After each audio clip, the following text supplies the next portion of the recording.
Before every farmer was forced to line up at a gas pump, before diesel prices could decide whether a family farm survived or collapsed, old farmers knew something the fuel industry would hate today. They didn't just buy energy. They grew it, pressed it, stored it, and used it before rural America became chained to gas stations. The homestead was a closed loop, an unbroken circle of survival where nothing went to waste. Long before centralized power grids and oil tankers dominated the countryside, energy was not something purchased at a commercial counter. It was harvested, stretched, and guarded right under the family roof. These older farming families lived by a quiet, disciplined rhythm. They repaired their own iron, stored years of food in dark root cellars, and cut their own winter heat from the timberline. Every broken tool was reforged, every scrap of fat was saved. To them, relying on a distant company for daily survival was a dangerous threat to their freedom. They understood that real security came from keeping the keys to their lives in their own hands.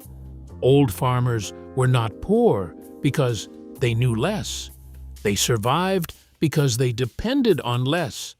Within this tightly managed household economy, generating their own fuel was a logical extension of a life designed to never ask for permission.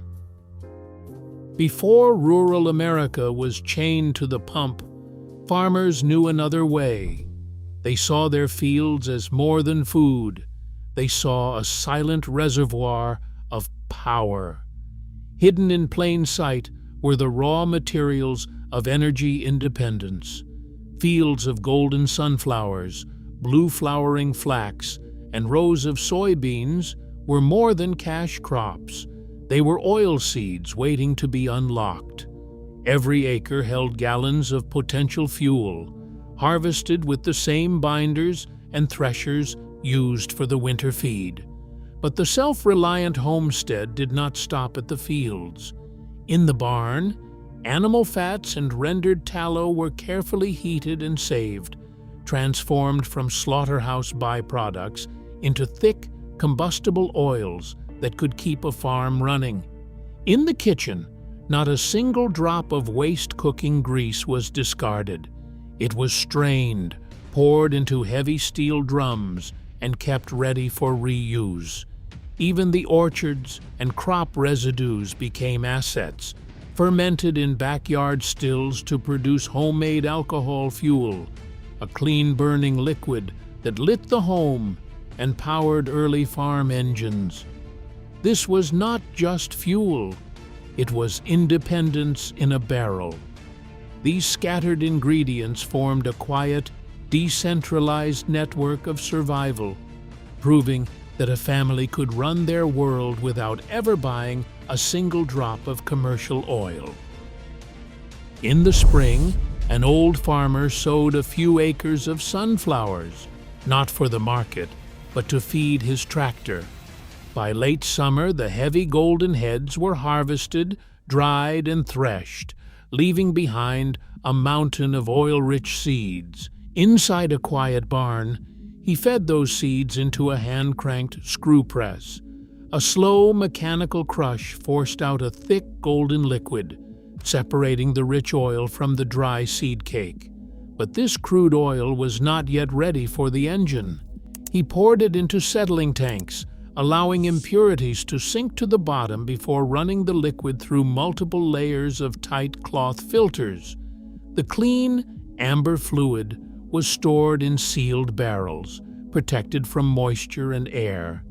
When it was time to work, he used this fuel only in his older, indirect injection diesel equipment, forgiving machines built with low-pressure fuel systems that could tolerate thick plant oils. Because raw plant oil is up to 5 times thicker than petroleum, running it requires absolute precision. Today's diesel engines are far more complicated. Their high-pressure common rail systems are highly sensitive to thick fuels. Pouring unrefined seed oil straight into a modern tractor without proper preheating, professional conversion, and strict filtration will quickly choke the fuel injectors and destroy the engine. For the old farmer, independence was never a reckless gamble.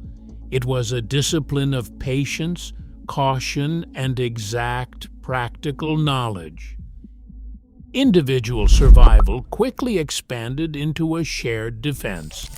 During the dark winters of the Great Depression, farmers pooled their scarce resources to build local cooperatives. Instead of purchasing commercial fuel, entire communities shared heavy, belt-driven expeller presses, often funded through New Deal programs. Neighbors hauled their seed to these shared mills, bartering physical labor for precious oil. Inside the hot press barns, women operated the machinery and managed the cooperative ledgers, while children gathered wood and fed raw seeds into the hoppers. When wartime rationing later choked the supply of gasoline, rural workshops adapted quickly. They retrofitted trucks and tractors with homemade wood gas generators that turned common timber into combustible gas. This local loop bypassed the commercial retail counter completely. By producing their own energy, these families slashed their cash expenses, kept their wealth circulating within the county, and built a strong barrier against a volatile outside market. They proved that an organized community could run its world on its own terms. At the 1900 Paris Exposition, before 48 million visitors, Rudolf Diesel proved his new compression ignition engine could run entirely on peanut oil. Diesel secured U.S. patent number 608,845 to protect this very design, operating his 25-horsepower engine with 26% thermal efficiency on straight plant lipids. By April 1905, agricultural pioneer George Washington Carver was publishing bulletins from the Tuskegee Institute urging Southern farmers to press their own peanut oil to bypass expensive commercial kerosene. These early systems succeeded because of basic mechanics. Historic tractors from John Deere and International Harvester utilized indirect injection and low-pressure fuel systems. These forgiving low-speed engines featured wide tolerances and larger injector nozzles.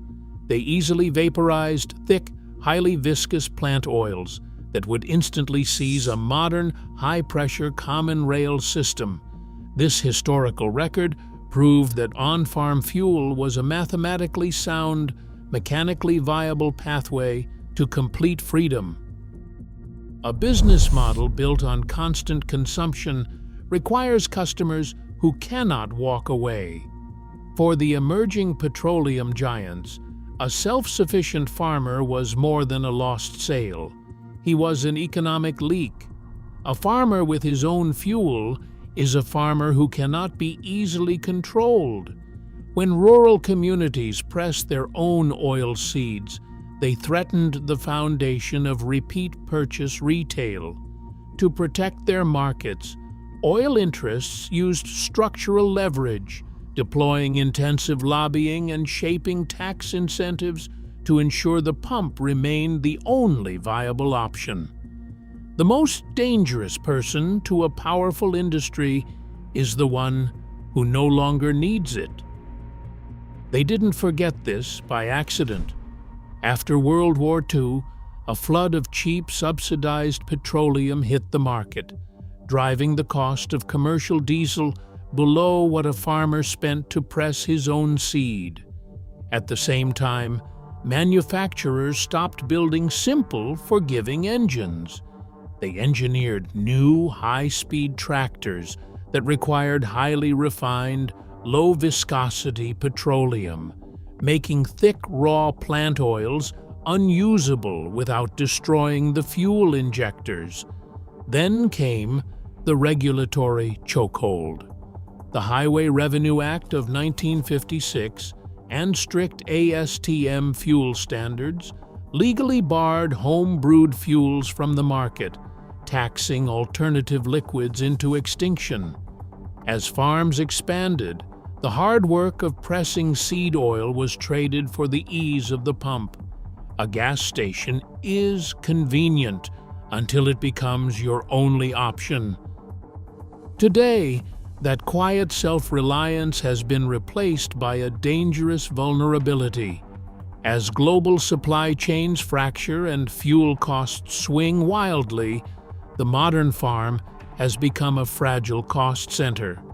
Computerized tractors and rising heating bills place rural families at the mercy of distant networks they cannot control, while the old practical knowledge slips away. But reclaiming this independence is not as simple as pouring raw oil into a modern engine. Today's high-pressure injection systems are highly sensitive. Unrefined fuels will quickly ruin them. This is not a call for reckless experimentation, but a warning about what we lose when we trade resilience for convenience.